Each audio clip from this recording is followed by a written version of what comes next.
de la crisis que estamos viviendo. Huracanes, terremotos, incendios, pandemia. Necesitamos un mensaje a nuestro corazón. Ministerio al pequeño rebaño. Nos encontramos nuevamente para compartir con ustedes otro capítulo del deseado de todas las gentes. Le habla su amigo el pastor Miguel Tirado y hoy vamos al capítulo 19 que se titula Junto al pozo de Jacob. Este capítulo está basado en el relato de Juan capítulo 4 versos 1 al 42 y me acompaña el pastor Orlando González. Y como siempre, oremos a nuestro Dios, eterno y amado Padre. Al iniciar el estudio de este capítulo del deseado de todas las gentes, clamamos a ti para que nos concedas sabiduría y entendimiento. En el nombre de Jesús. Amén. Amén. En viaje a Galilea, Jesús pasó por Samaria. Era ya mediodía cuando llegó al hermoso valle de Siquem. A la entrada de dicho valle se hallaba el pozo de Jacob. Cansado de viajar, se sentó allí para descansar, mientras sus discípulos iban a comprar provisiones. Los judíos y los samaritanos eran acérrimos enemigos, y en cuanto les era posible evitaban todo trato unos con otros. Los rabinos tenían por lícito el negociar con los samaritanos en caso de necesidad, pero condenaban todo trato social con ellos. Un judío no debía pedir nada prestado a un samaritano, ni aún un bocado de pan o un vaso de agua.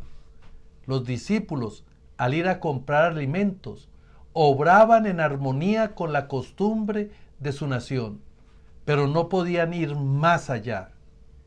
El pedir un favor a los samaritanos o el tratar de beneficiarlos en alguna manera no podía cruzar siquiera por la mente de los discípulos de Cristo. Mientras Jesús estaba sentado sobre el brocal del pozo, se sentía débil por el hambre y la sed. El viaje hecho desde la mañana había sido largo y se hallaba ahora bajo los rayos del sol del mediodía. Su sed era intensificada por la evocación del agua fresca que estaba tan cerca, aunque inaccesible para él, porque no tenía cuerda ni cántaro y el pozo era hondo. Compartía la suerte de la humanidad y aguardaba que alguien viniese para sacar agua. Se acercó entonces a una mujer de Samaria y sin prestar atención a su presencia, llenó su cántaro de agua.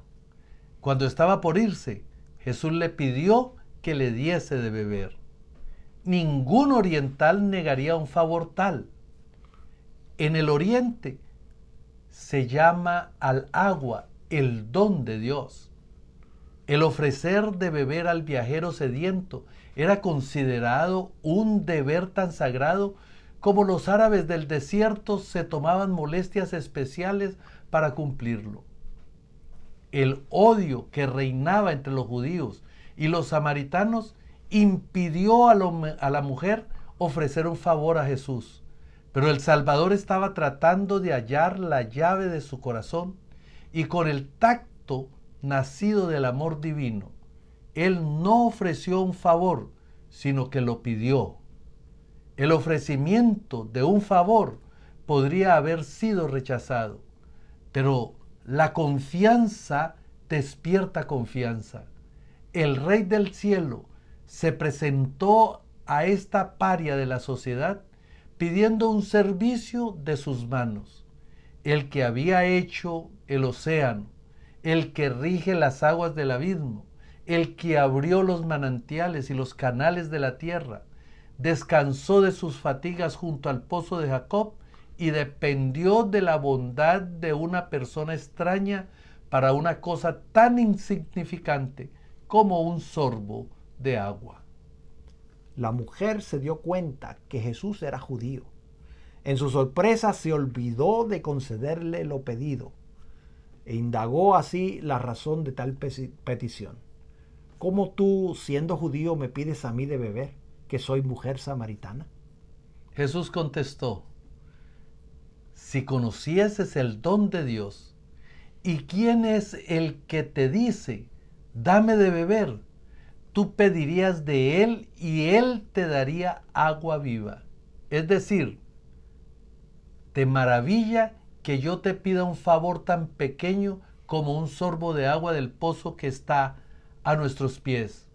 Si tú me hubieses pedido a mí, te hubiera dado a beber el agua de la vida eterna. La mujer no había comprendido las palabras de Cristo, pero sintió su solemne significado.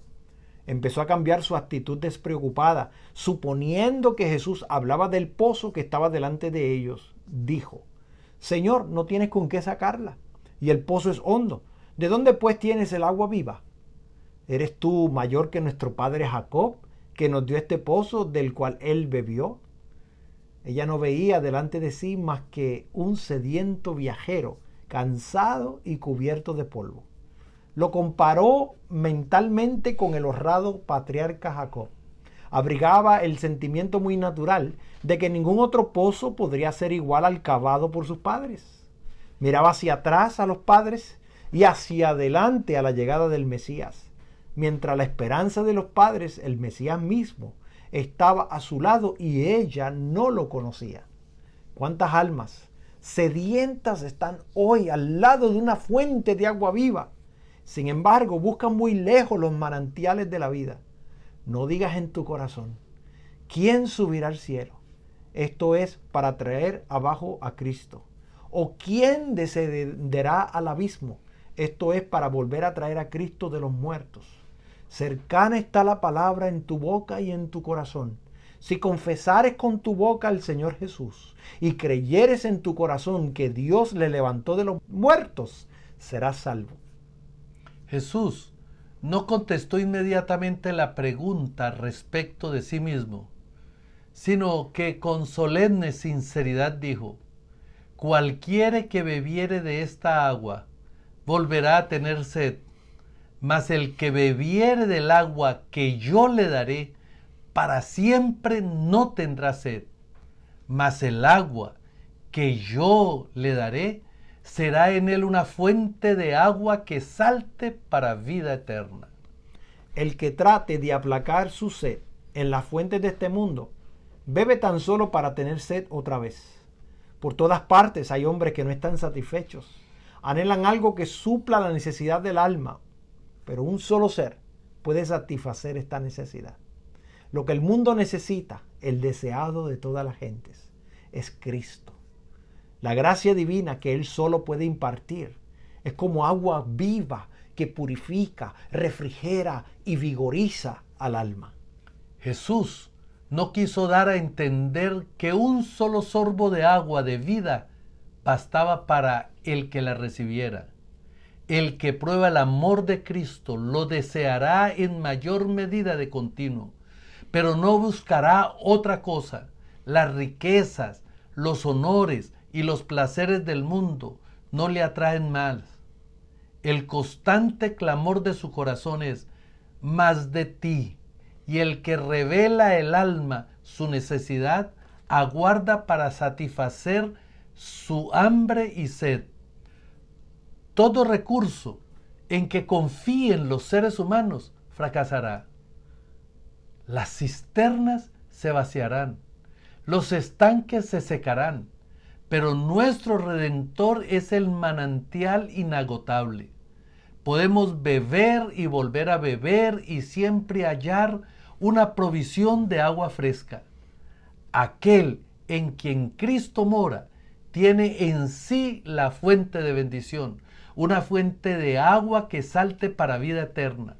De este manantial puede sacar fuerza y gracia suficientes para todas sus necesidades. Mientras Jesús hablaba del agua viva, la mujer lo miró con atención maravillada.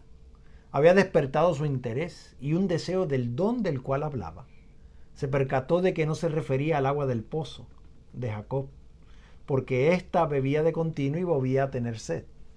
Señor, dijo, dame de esa agua para que no tenga sed ni venga acá a sacarla. Jesús desvió entonces bruscamente la conversación. Antes que esa alma pudiese recibir el don que él anhelaba concederle, debía ser inducida a reconocer su pecado y su Salvador. Jesús le dice, ve, llama a tu marido y ven acá. Ella contestó, no tengo marido. Esperaba así evitar toda pregunta en ese sentido. Pero el Salvador continuó, bien has dicho, no tengo marido, porque 5 maridos has tenido, y el que ahora tienes no es tu marido. Esto has dicho con verdad. La interlocutora de Jesús tembló. Una mano misteriosa estaba hojeando las páginas de la historia de su vida, sacando a la luz lo que ella había esperado mantener para siempre oculto. ¿Quién era este que podía leer los secretos de su vida? Se puso a pensar en la eternidad, en el juicio futuro, en el cual todo lo que es ahora oculto será revelado. En su luz, su conciencia despertó. No podía negar nada, pero trató de eludir toda mención de un tema tan ingrato.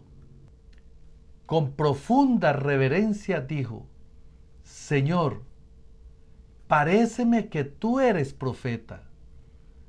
Luego, esperando acallar la convicción, mencionó puntos de controversia religiosa.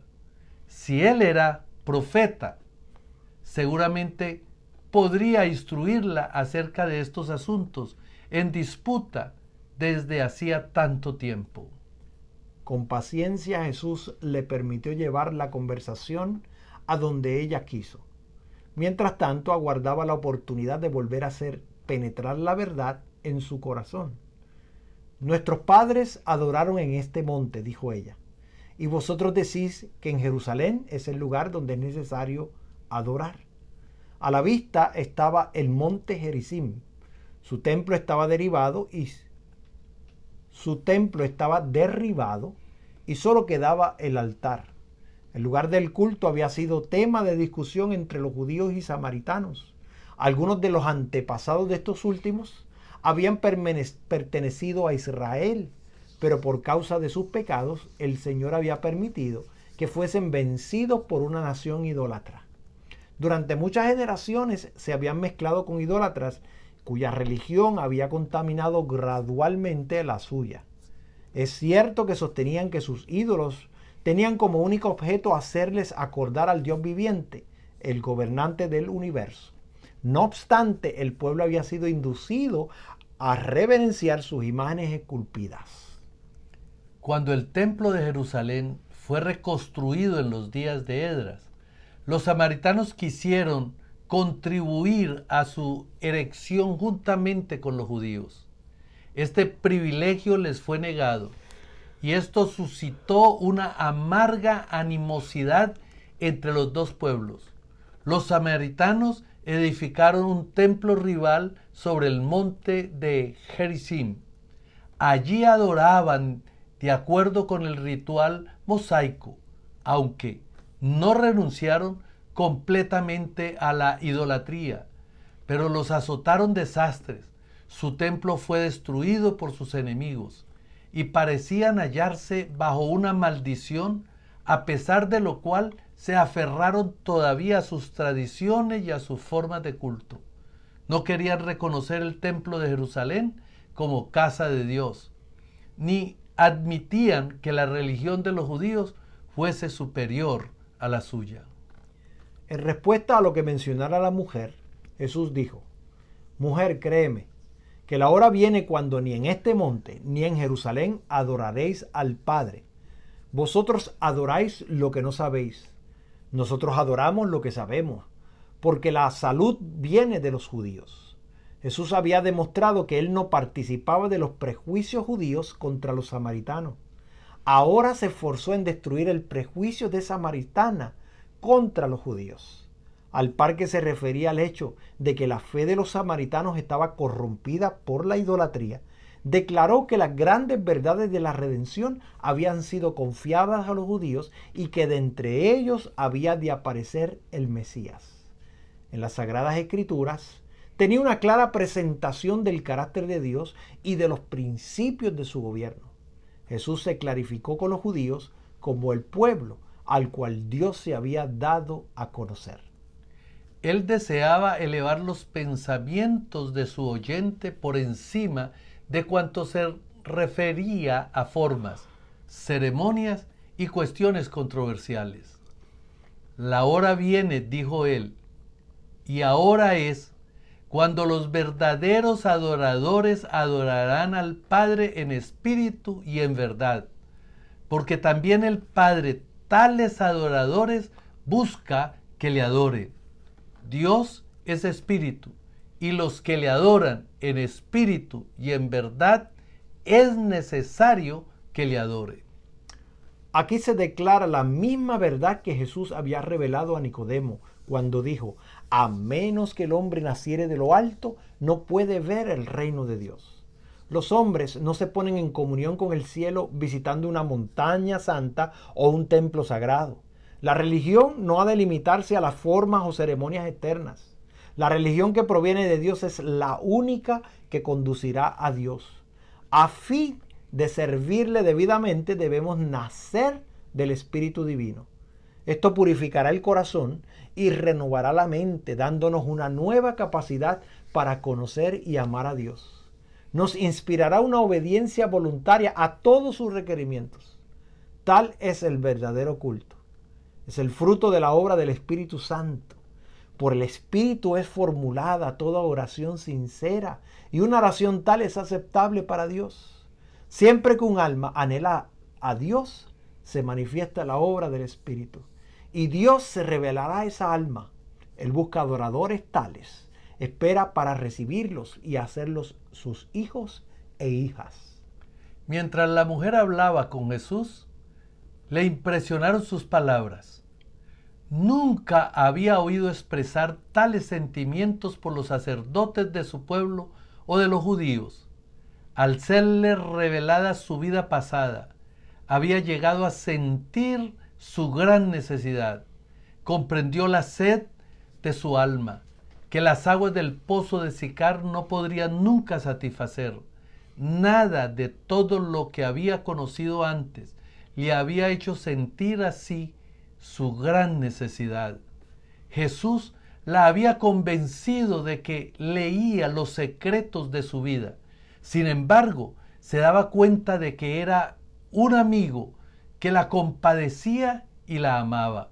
Aunque la misma pureza de su presencia condenaba el pecado de ella, no había pronunciado acusación alguna, sino que le había hablado de su gracia, que podía renovar el alma.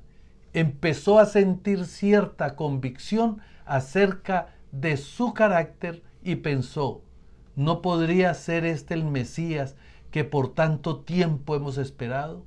Entonces dijo: sé que el Mesías ha de venir, el cual se dice de Cristo. Cuando Él viniere, nos declarará todas las cosas. Jesús le respondió: yo soy que hablo contigo. Al oír la mujer estas palabras, la fe nació en su corazón. Aceptó el mirable anuncio de los labios del Maestro Divino. Cuán importante es nosotros poder reconocer las palabras del Mesías y poder sentir esa necesidad de sed del alma y poder pedirle a Él que nos llene y que nos dé de esa agua de vida, esa agua que llenará nuestro ser y no tendremos sed jamás. Yo te invito a que deseemos esa agua y que le permitamos a Él entrar a nuestro corazón. Oremos. Amoroso Padre, la conversión de esta mujer samaritana al encontrarse con Jesús es algo que nosotros deseamos en nuestro corazón, experimentar esa sed del alma, experimentar ser saciado por las palabras de Jesús, por su gracia, por su misericordia. Llénanos, danos a beber del agua de vida eterna. En el nombre de Jesús. Amén. Amén. Amén. Te invito a suscribirte a nuestro canal, compartir este mensaje con tus amigos. Esto ha sido un mensaje al pequeño rebaño. Dios te bendiga. Bendiciones.